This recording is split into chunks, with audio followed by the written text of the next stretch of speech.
హల్లెలూయా.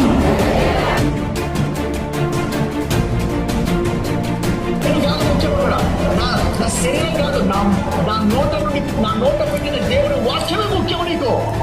హల్లెలూయా. వాస్తవంగా మనందరం దేవుని పట్ల కృతజ్ఞత కలిగి మెలగవలసిన ప్రజలం. నెల్లూరు పట్టణంలో క్రిస్మస్ సెలబ్రేషన్ చేస్తుండగా కృతజ్ఞత అనే ఈ గీతాన్ని సుభాష్ రాజుట్టి రచించి స్వరకల్పన చేసినటువంటి ఈ గీతాన్ని నెల్లూరు సింహపురి సంఘ నాయకులు అందరి సమక్షంలో దీన్ని ఆవిష్కరించడానికి కోరుకుంటున్నాం. సాంగ్ నేమ్ కృతజ్ఞత, releasing on this December 13th on JS TV and youth zoo. అందరం చప్పట్లు కొట్టి దేవుని మహిమ పలుకుతాం.